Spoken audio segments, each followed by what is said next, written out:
Si vous regardez cette vidéo en ce moment, ce n'est pas un hasard. Quelque chose vous a mené ici. Et ce que vous êtes sur le point d'entendre va peut-être changer le cours de votre vie pour toujours. Mais je vous préviens, ce n'est pas pour tout le monde, seulement pour ceux qui sont vraiment prêts à recevoir. Alors si vous êtes prêts, restez avec moi jusqu'à la fin, parce que dans les prochaines minutes, je vais vous révéler une vérité biblique que peu de gens connaissent. Une vérité sur une heure précise, une heure que Dieu a réservée pour ceux qui osent se lever quand tout le monde dort. Abonnez-vous à notre chaîne, activez les notifications, partagez cette vidéo avec quelqu'un qui en a besoin. Et surtout, n'éteignez pas. Ce que vous allez entendre peut tout changer. Il est 3 heures du matin. Le monde entier dort. Les rues sont vides, le silence est total. Et pourtant, quelque chose se passe dans ces heures-là. Quelque chose que peu de gens connaissent. Quelque chose que les textes anciens ont gardé comme un secret, transmis de génération en génération, chuchoté dans l'obscurité des monastères, gravé dans le cœur de ceux qui ont tout perdu et qui ont tout retrouvé. 3 heures du matin, ce moment précis, cette heure que beaucoup fuient, que d'autres redoutent, que certains appellent l'heure des ténèbres, est en réalité l'une des portes les plus puissantes que Dieu ait jamais ouvertes à l'humanité. Et si je vous disais qu'une prière, faite à cette heure exacte, a le pouvoir de changer le cours de votre vie?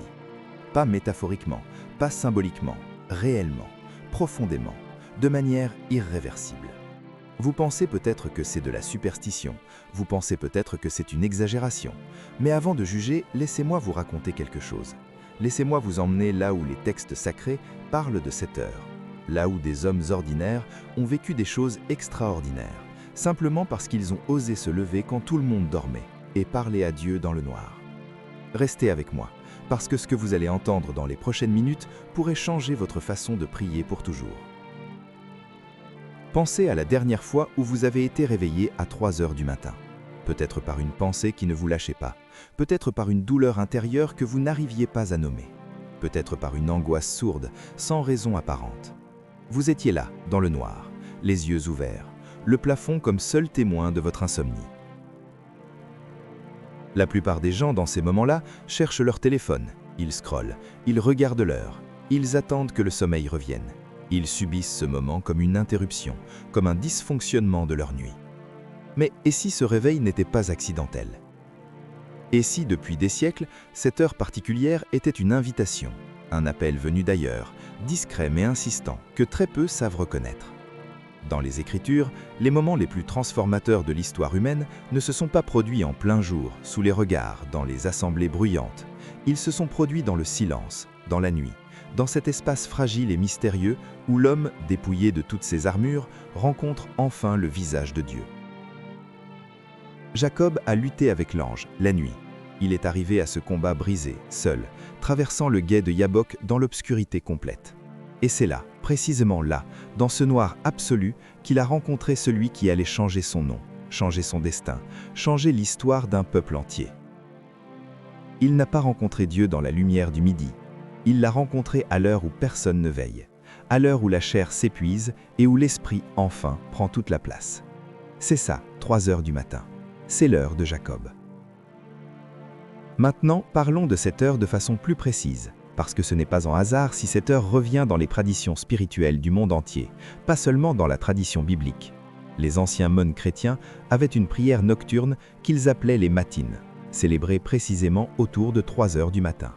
Pas à minuit, pas à l'aube, à 3 heures. Il y a d'abord une dimension cosmique. À 3 heures du matin, le voile entre le monde visible et le monde invisible est au plus fin. Ce n'est pas de la mystique vague, c'est une réalité que les saints, les prophètes, les mystiques de toutes les traditions ont documentée avec une précision troublante. C'est l'heure où les visions arrivent, l'heure où les songes sont les plus prophétiques, l'heure où la voix de Dieu, souvent couverte par le bruit du jour, devient audible comme elle ne l'est à aucun autre moment. Et puis, il y a une dimension christologique que beaucoup ignorent. Jésus a été crucifié à la 9e heure du jour, ce qui correspond, selon le calcul hébraïque de l'époque, à 3 heures de l'après-midi. Et sa résurrection, selon les textes, a eu lieu dans la profondeur de la nuit, dans ce silence que personne n'a vu, que personne n'a entendu, dans cette heure suspendue entre la mort et la vie. 3 heures du matin est donc, symboliquement, l'heure qui précède la lumière, l'heure juste avant que tout change, l'heure de la résurrection, l'heure où ce qui était mort commence à revivre. Est-ce que vous commencez à sentir le poids de ce moment? Maintenant, laissez-moi vous parler de quelque chose de plus intime, de plus concret, de plus humain. Il y a des gens, en ce moment même, qui sont en train de vivre les nuits les plus sombres de leur existence, des situations qui semblent sans issue, des mariages qui s'effondrent, des maladies qui avancent, des dettes qui s'accumulent, des rêves qui meurent à petit feu, des enfants perdus dans des chemins qu'on ne comprend pas, des cœurs brisés qui ne savent plus comment espérer. Et ces personnes-là prient. Elles prient le matin, elles prient le soir, elles vont à l'église, elles lisent leur Bible, mais quelque chose semble bloqué, quelque chose résiste, le ciel semble fermé. Ce que je vais vous dire maintenant n'est pas une technique, ce n'est pas une formule magique. C'est une vérité biblique profonde, ancrée dans des siècles de foi vivante, qui a le pouvoir de débloquer ce qui semble impossible à débloquer. La prière de 3 heures du matin n'est pas simplement une prière faite à une heure particulière, c'est une posture, c'est un acte de foi radical. C'est dire à Dieu, je me lève dans ma faiblesse, dans mon insomnie, dans mon inconfort, pour venir te chercher là où tu m'attends depuis toujours. C'est ça qui change tout. Pensez à ce que cela représente concrètement. Quand vous vous levez à 3 heures du matin pour prier, vous envoyez un signal au ciel. Vous dites, cette situation dans ma vie est tellement urgente, tellement importante, tellement au-delà de mes forces, que je refuse de rester couché. Je refuse de me rendormir. Je viens te chercher dans l'obscurité parce que je sais que tu es là. C'est ce que la Bible appelle la prière fervente. La prière qui ne lâche pas, la prière qui vient du ventre, du tréfonds de l'être, et non pas simplement des lèvres. Jacques l'a écrit avec une clarté bouleversante, la prière fervente du juste a une grande efficace. Pas la prière récitée, pas la prière habituée, la prière fervente, celle qui coûte quelque chose, celle qui se fait dans l'obscurité quand le confort voudrait que vous restiez sous vos couvertures. Voici maintenant la prière que je veux vous enseigner. Mais avant de vous en donner les mots, laissez-moi vous en expliquer l'architecture. Parce qu'une grande prière n'est pas un monologue, c'est une conversation avec quelqu'un qui vous connaît mieux que vous ne vous connaissez vous-même. Et comme toute conversation profonde, elle a une structure, un mouvement, une direction. La première chose que vous faites quand vous vous levez à 3 heures du matin, c'est vous asseoir dans le silence. Pas allongé, assis, éveillé, présent. Et vous laissez le silence faire son travail. Laissez-le nettoyer votre tête. Laissez-le dissoudre les bruits résiduels de la journée passée. Laissez-le créer en vous cet espace vide où la voix de Dieu peut enfin résonner. Dans ce silence, vous commencez par la reconnaissance. Pas la reconnaissance de façade, pas le « merci Seigneur » automatique qu'on dit parce qu'on nous a dit qu'il fallait le dire. Non, la reconnaissance profonde. La reconnaissance qui naît d'une conscience réelle. Vous pensez à une chose concrète pour laquelle vous êtes vivant. Un souffle, un battement de cœur, la capacité de voir la lumière de la lune par la fenêtre. Quelque chose de petit, de précis, de vrai. Et vous le dites, à voix haute si possible, parce que la voix, quand elle parle dans le silence de la nuit, a un poids différent. Ensuite, vous entrez dans la confession. Et ici, laissez-moi vous dire quelque chose que peu de prédicateurs disent clairement. La confession n'est pas une punition, ce n'est pas une humiliation. C'est le passage obligé vers la liberté. C'est l'acte par lequel vous videz votre cœur de tout ce qui l'encombre, de tout ce qui bloque la circulation de la grâce. La rancœur, l'amertume, la peur, l'orgueil blessé, les mots que vous n'auriez pas dû dire, les silences que vous auriez dû briser. Vous les posez devant Dieu, un par un, avec honnêteté, sans chercher à vous défendre ni à vous justifier. C'est là que quelque chose commence à dénouer. Parce que dans la Bible, les moments de percée spirituelle viennent presque toujours après un moment de dépouillement radical, après que l'homme a reconnu sa propre insuffisance, après que l'orgueil s'est couché dans la poussière. C'est vrai pour Ésaïe, qui a dit « Malheur à moi, car je suis perdu, moi qui suis un homme avec des lèvres impures ». Et c'est précisément à ce moment-là que le séraphin est venu avec le charbon ardent pour purifier ses lèvres et envoyer sa mission. Ce n'est pas malgré son aveu de faiblesse que la transformation est arrivée, c'est grâce à lui. C'est vrai pour Pierre, qui, après le miracle de la pêche miraculeuse, n'a pas levé les mains en criant victoire. Il s'est jeté aux pieds de Jésus en disant « Éloigne-toi de moi, Seigneur, car je suis un homme pécheur ». Et c'est à cet instant précis que sa vocation a été scellée pour toujours. Le dépouillement n'est pas la fin, c'est le commencement. Alors, dans votre prière de 3 heures du matin, vous vous dépouillez. Vous venez sans armure, sans masque, sans performance, juste vous, dans votre vérité la plus nue, devant celui qui vous a fait. Après la confession, vient l'intercession. Et ici que la prière prend une dimension qui dépasse votre propre vie. Parce que les prières qui changent les destinées ne sont pas simplement les prières pour soi-même. Ce sont les prières qui portent les autres, qui portent les générations futures, qui portent les situations impossibles du monde autour de vous.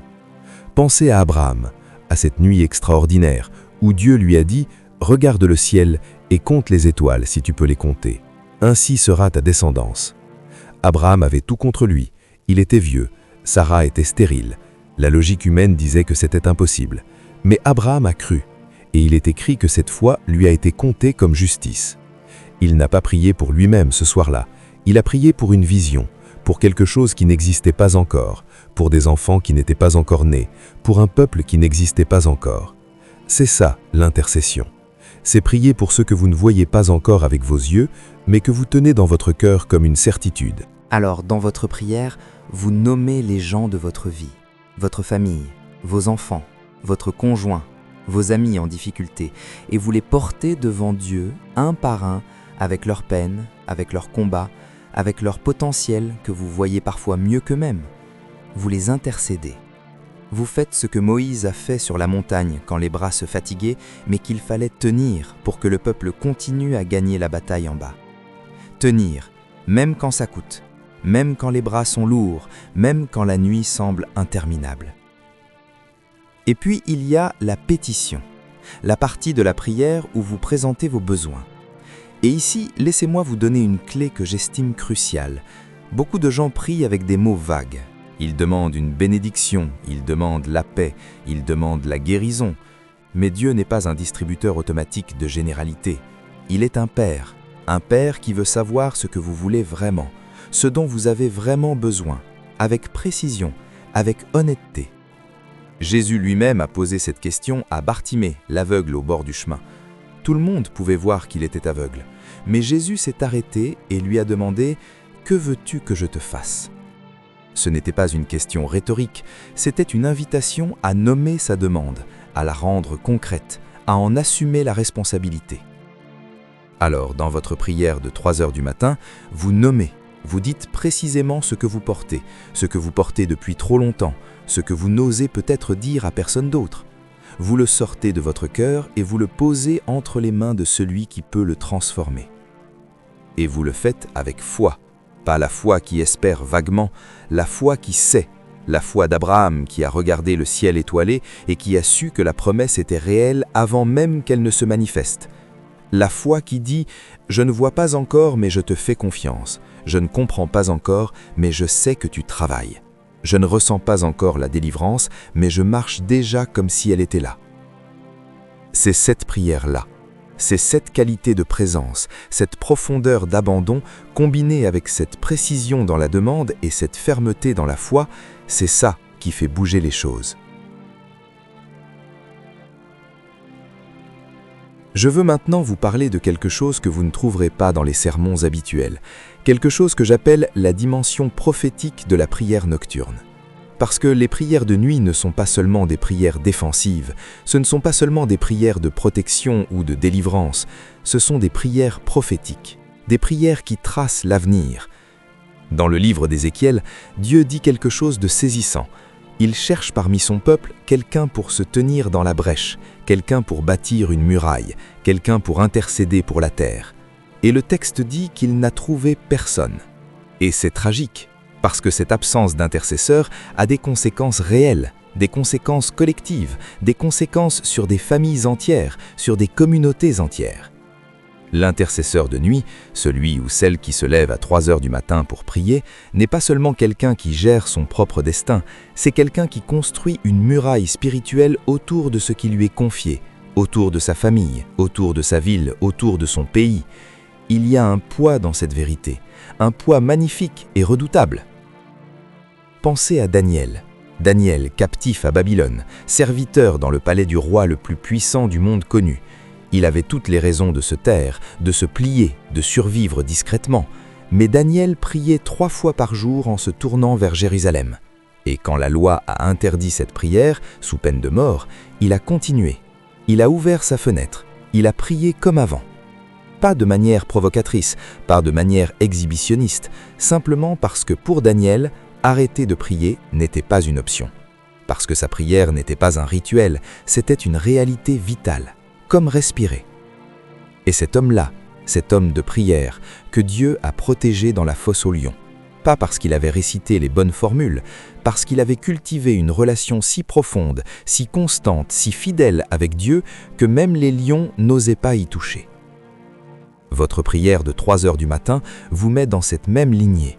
Elle vous place dans la succession de ceux qui ont choisi la fidélité quand tout le monde choisissait le confort. Et cette fidélité a des conséquences réelles, des conséquences visibles dans l'histoire de votre famille pour les générations à venir. Continuons, parce qu'il y a encore quelque chose d'essentiel que je n'ai pas encore dit.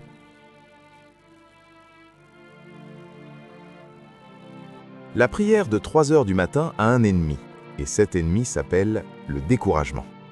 Parce que vous vous levez une fois, 2 fois, peut-être une semaine entière, et vous ne voyez rien. Le ciel semble silencieux, la situation ne bouge pas, les circonstances restent les mêmes, et une voix intérieure commence à chuchoter « ça ne sert à rien ». Tu t'es levé pour rien, Dieu ne t'entend pas. Connaissez-vous cette voix? La plupart des gens la connaissent. Mais laissez-moi vous parler de la parabole du juge inique. Jésus a raconté cette parabole avec un objectif très précis, montrer qu'il faut prier toujours sans se lasser. Dans cette histoire, une veuve vient sans cesse devant un juge corrompu, qui ne craint pas Dieu et ne respecte personne. Elle revient encore, elle ne lâche pas. Et finalement, ce juge inique, non pas par vertu, mais par épuisement, lui accorde ce qu'elle demande. Et Jésus dit, si même ce juge injuste finit par rendre justice à cause de son insistance, combien plus votre Père Céleste, qui vous aime, fera-t-il justice à ceux qui crient vers lui jour et nuit? L'insistance n'est pas un manque de foi, c'est une expression de foi. C'est dire à Dieu, je sais que tu peux, je sais que tu veux, et je ne partirai pas d'ici jusqu'à ce que ça arrive. C'est la posture de Jacob encore, cette lutte toute la nuit, cette phrase extraordinaire qu'il dit à l'ange à l'aube, « Je ne te laisserai pas aller que tu ne m'aies béni ». Quelle audace, quelle ténacité, quelle foi sauvage et magnifique. Et l'ange l'a béni, et son nom a changé, et son destin a changé, et l'histoire du monde a changé. Tout ça parce qu'un homme n'a pas lâché. Ne lâchez pas. Il y a quelque chose d'autre que je veux vous dire, et c'est peut-être la partie la plus importante de tout ce que je vais partager avec vous aujourd'hui. La prière de 3 heures du matin n'est pas seulement une prière de demande, elle est une prière de transformation personnelle. Et peut-être que c'est là son effet le plus profond, le plus durable.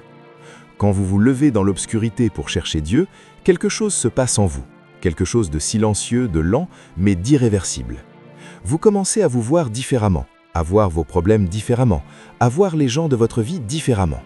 La prière nocturne régulière crée en vous une sensibilité spirituelle, une acuité intérieure, une capacité à discerner qui n'existe pas chez ceux qui ne prient pas. Ce n'est pas mystique, c'est réel, c'est documenté, c'est vécu par des milliers de personnes à travers les siècles.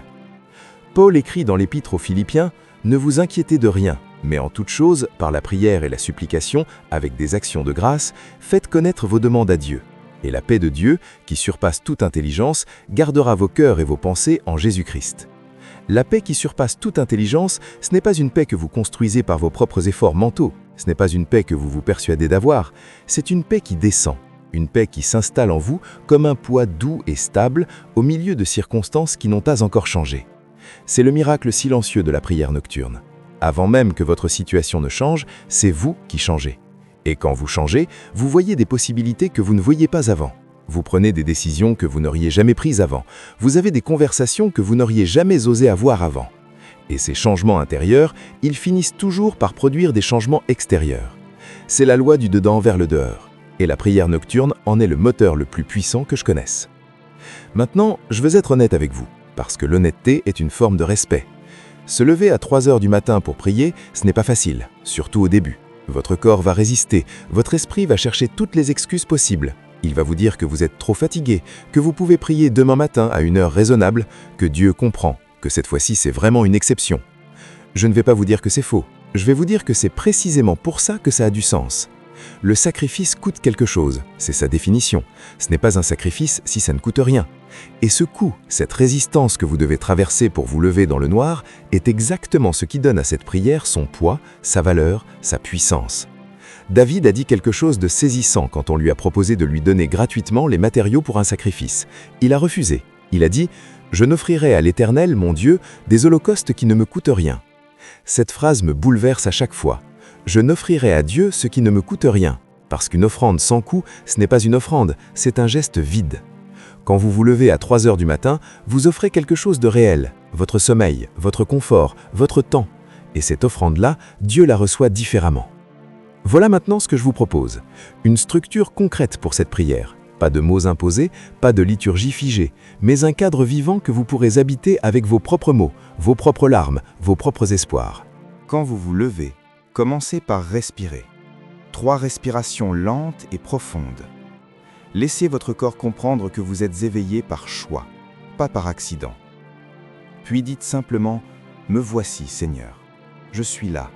Je t'appartiens. » Prenez ensuite un moment pour l'adoration, pas pour demander quoi que ce soit, juste pour reconnaître qui il est, sa grandeur, sa fidélité, sa présence dans votre vie, même dans les saisons les plus sombres, même quand vous ne l'avez pas senti, même quand vous avez douté.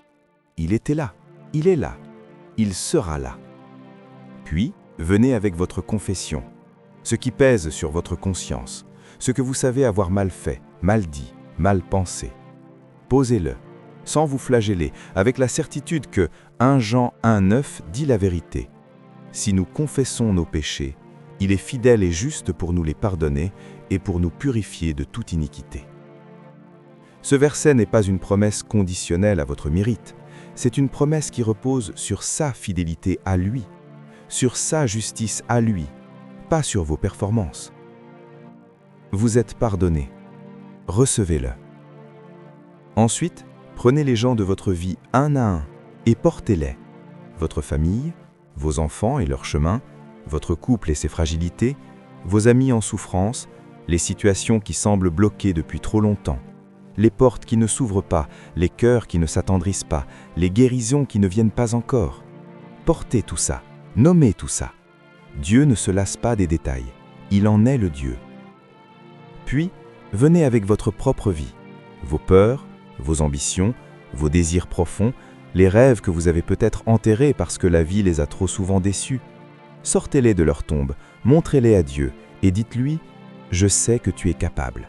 Je sais que tu peux faire infiniment plus que tout ce que je demande ou pense. Je te fais confiance avec ça. » Et puis, à la fin, restez dans le silence. 5 minutes, 10 minutes si vous le pouvez. Ne remplissez pas ce silence avec des mots, laissez-le être. Laissez Dieu avoir l'espace pour répondre, pour parler, pour déposer en vous quelque chose que vous ne savez pas encore nommer, mais que vous sentirez. Parce que la prière, dans sa forme la plus haute, n'est pas un monologue, c'est un dialogue. Et le dialogue exige l'écoute autant que la parole. Il y a des gens qui me liront et qui se demanderont si cette pratique est vraiment pour eux. Si elle est pour des gens ordinaires, avec des vies ordinaires, des jobs ordinaires, des problèmes ordinaires. Et ma réponse est oui, absolument oui. La prière nocturne n'est pas réservée aux mystiques, elle n'est pas réservée aux théologiens, elle n'est pas réservée à ceux qui ont une foi parfaite, sans doute, sans question, sans faille. Elle est précisément pour les gens ordinaires qui traversent des choses extraordinairement difficiles. Elle est pour la mère seule qui ne sait plus comment payer les factures. Elle est pour le père qui regarde son enfant partir sur un chemin qui lui fait peur. Elle est pour le jeune adulte qui cherche sa voie depuis des années et qui commence à douter qu'il en est une. Elle est pour le couple au bord du gouffre. Elle est pour celui qui a tout perdu et qui ne sait pas si ça vaut encore la peine d'espérer. C'est pour ces personnes-là que cette prière existe. C'est pour ces moments-là qu'elle a été donnée. Parce que Dieu ne cherche pas la perfection dans vos prières. Il cherche votre cœur. Il cherche votre honnêteté. Il cherche votre présence, aussi imparfaite, aussi tremblante, aussi silencieuse soit-elle. Ézéchias était malade à en mourir. Le prophète Ésaïe était venu lui dire « Mets ordre à maison, car tu vas mourir. » Et Ézéchias s'est tourné vers le mur et il a pleuré. Il a prié avec larmes. Et Dieu a vu ses larmes et il l'a guéri. Il lui a accordé 15 années de vie supplémentaires. des larmes. Une prière dans le noir, tournée vers le mur, pas vers les spectateurs. Une conversation privée, intime, désespérée et sincère. Et la mort a reculé. Vos larmes ne sont pas une faiblesse. Dans la prière, elles sont une langue. Dieu les comprend parfaitement. Je veux aussi vous dire quelque chose sur ce qui peut arriver après cette prière. Parce que les réponses de Dieu ne ressemblent pas toujours à ce qu'on attend. Parfois, la réponse est immédiate et spectaculaire. Parfois, elle est progressive et silencieuse. Parfois, elle prend une forme complètement différente de ce que vous avez demandé, mais infiniment plus adaptée à ce dont vous avez réellement besoin. Et parfois, la réponse est un non. Un non douloureux, un non incompréhensible dans l'instant, mais un non qui cache toujours quelque chose que vous ne pouvez pas encore voir. Paul a demandé 3 fois à Dieu de lui enlever une épreuve, et Dieu lui a dit non. Mais il lui a dit quelque chose d'autre. Il lui a dit « Ma grâce te suffit, car ma puissance s'accomplit dans la faiblesse. » Et Paul, à partir de ce non, a écrit certains des textes les plus puissants de toute la Bible. Sa faiblesse est devenue sa force. Son épreuve est devenue son message. Le non de Dieu n'est jamais un abandon. C'est toujours une invitation à quelque chose de plus grand que ce que vous avez imaginé. Voici maintenant quelques témoignages, pas des histoires inventées, des patterns que j'observe, des réalités que des gens ont vécues, qui reviennent comme des fils d'or dans l'histoire de ceux qui ont pratiqué la prière nocturne avec fidélité. Des mariages qui semblaient brisés et qui se sont reconstitués, lentement, douloureusement, mais réellement. Des portes professionnelles fermées depuis des années qui se sont ouvertes en quelques semaines. Des maladies qui ont reculé devant la prière persistante de proches qui refusaient d'accepter la mort comme sentence finale. Des enfants perdus dans la drogue, dans la rue, dans des relations destructrices qui sont revenus, un matin, frapper à la porte. Ce ne sont pas des coïncidences, ce sont les fruits de la fidélité dans le secret. Matthieu 6,6, Jésus dit « Toi, quand tu pries, entre dans ta chambre, ferme ta porte et prie ton Père qui est là dans le lieu secret. Et ton Père qui voit dans le secret te le rendra. » Il voit dans le secret. Il voit ces matins à 3 heures du matin où personne d'autre ne vous voit. Il voit ces larmes que vous essuyez dans le noir. Il voit ces genoux qui fléchissent quand le corps voudrait rester couché. Et il dit « Je le rends, je le rends. » Pas « peut-être », je le rends.